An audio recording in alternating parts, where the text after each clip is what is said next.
So hello students, welcome to SP Smart Hybrid Competitive Schooling System.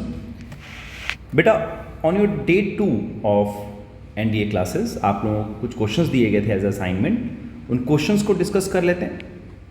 सबसे पहला question जो दिया गया था आपको, it is the rough endoplasmic reticulum is concerned with. बच्चे मैंने आपको क्या बताया था कि रफ एंडोप्लाज्मिक रेटिकुलम क्या होता है, जिसमें राइबोसोम्स, ऐसे एंडोप्लाज्मिक रेटिकुलम जिसके साथ राइबोसोम्स अटैच होंगे, है ना. तो वो इसका काम क्या होता है, प्रोटीन सिंथेसिस करना होता है. ठीक है, तो ऑप्शन ए जो है इज द राइट आंसर. फिर बात करेंगे, next question is nucleolus is. Nucleolus बच्चे क्या होता है, न्यूक्लियोलस एक राउंडेड स्ट्रक्चर होता है जो कि न्यूक्लियस के अंदर प्रेजेंट होता है ना. तो यहाँ पे rounded structure found in cytoplasm near nucleus, गलत ऑप्शन है. Rounded structure inside nucleus and having RNA, ये बच्चे बिल्कुल करेक्ट स्टेटमेंट है. तो option B it is the right answer. ठीक है बेटा. फिर नेक्स्ट अगर हम क्वेश्चन देख, क्वेश्चन पूछ रहा है which of the following group is present in animal cell. Animal cell में क्या प्रेजेंट होता है, तो एनिमल सेल में mitochondria, cell membrane, cell wall absent होगा, तो ये गलत ऑप्शन है. Chloroplast, cytoplasm, vacuole nucleus, chloroplast absent होता है, तो ये भी गलत ऑप्शन है. न्यूक्लियस प्रेजेंट होगा, सेल मेम्ब्रेन प्रेजेंट होगा, माइटोकॉन्ड्रिया भी प्रेजेंट होगा एंड साइटोप्लाज्म भी प्रेजेंट होगा. So option C it is the right answer. ठीक है बेटा. Next question is which organelle in the cell other than nucleus contains DNA. तो हमने पढ़ा था बच्चे माइटोकॉन्ड्रिया एंड क्लोरोप्लास्ट के पास भी अपना डीएनए होता है ना, सर्कुलर डीएनए होता है, double stranded. So option D it is the right answer. Next question देखिए, which of the following parts are found in both plant and animal cell.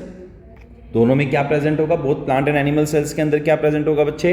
तो यहां पर आपका, अब देखिए क्लोरोप्लास्ट जो है सिर्फ प्लांट सेल में होता है, ये गलत ऑप्शन हो जाएगा.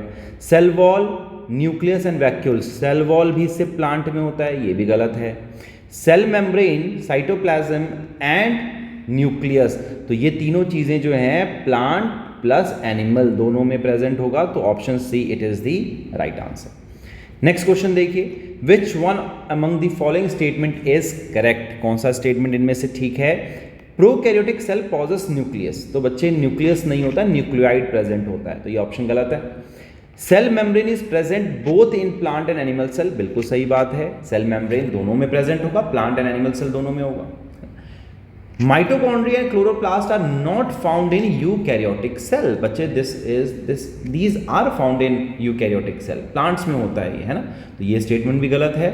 Ribosomes are present in eukaryotic cells only. बच्चे राइबोसोम्स प्रोकैरियोट्स एंड यूकैरियोट्स दोनों के अंदर होगा, तो ये ऑप्शन भी गलत है, तो option B is the right answer.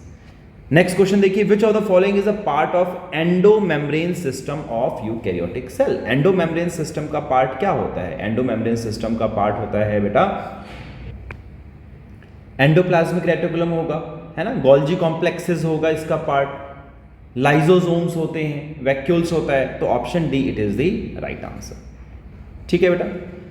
So these are the certain questions जो कि आपको एज असाइनमेंट दिया गया था. आई होप कि आप लोगों को इनके जो सॉल्यूशंस हैं वो अच्छे से क्लियर हो गए होंगे. ठीक है बच्चे, तो God bless you all, take care, thank you.